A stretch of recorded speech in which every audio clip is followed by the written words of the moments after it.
सर्वसामान्यांच्या हक्काचा आवाज जागर जनस्थान।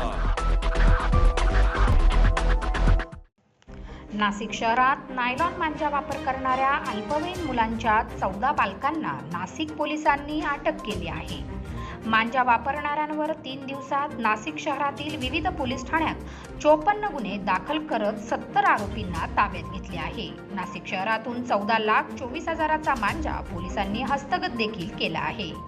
निष्पन्न झालेल्या आरोपींच्या विरोधात जीवे ठार मारण्याचा प्रयत्न केल्याप्रकरणी गुन्हे दाखल करण्यात आले आहे।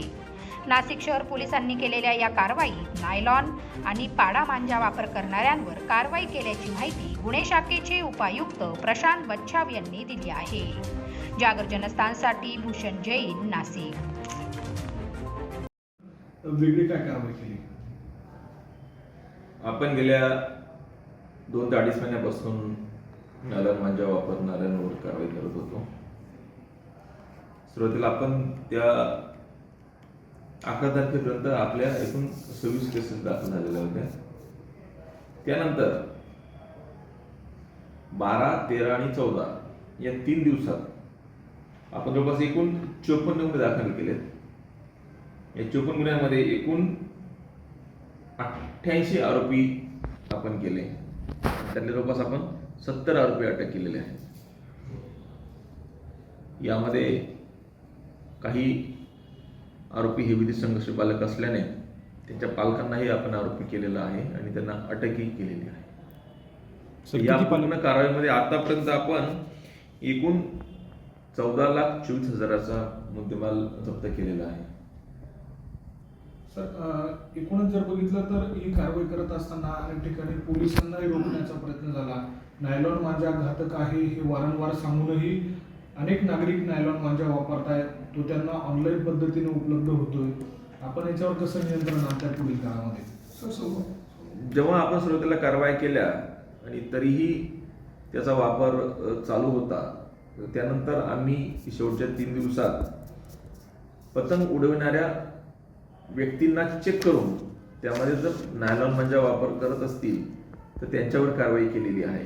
आणि गेल्या 3 दिवसातली ही जी 54 गुन्हे दाखल आहेत, त्यामध्ये 88 आरोपी, 70 आरोपी अटक केले। आणि विशेष म्हणजे आपण त्या गुन्ह्यांना अटेम्प्ट टू कल्पेबल होमिसाइड म्हणजे सदोष मनुष्यवधाचा प्रयत्न करणे हे कलम लावला आहे। आणि त्यामुळे माननीय कोर्टाने त्यात काही आरोपींना PCR दिलेला आहे आणि बाकी आरोपी MCR केलेले आहेत। आणि त्यामुळे गेल्या 3 दिवसात केलेल्या कारवाईमुळे काल शेवटच्या दिवशी त्याचा परिणाम आपल्याला जाणवायला म्हणजे दिसला।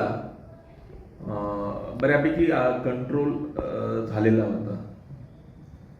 सर, या सगळ्या दरम्यान नायलॉन मांजा असेल किंवा पांडा मांजा असेल याची त्याच्या दृष्टीने आपण काय आता पुढील ऍक्शन घेतोय? नाही, आपल्याकडे आतापर्यंत आपण नायलॉन मांजावरच कारवाई करत होतो, परंतु कालची जी घटना होती तो पांडा मांजा आपण जो म्हणतोय तोही बऱ्यापैकी घातकच असा आहे। कारण त्याला आपलं काचेची बारीक पूड त्याला वरून लावलेली असते आणि त्यामुळे जर आपण स्पीडमध्ये असू आणि तो जो बरोबर त्या व्हायटल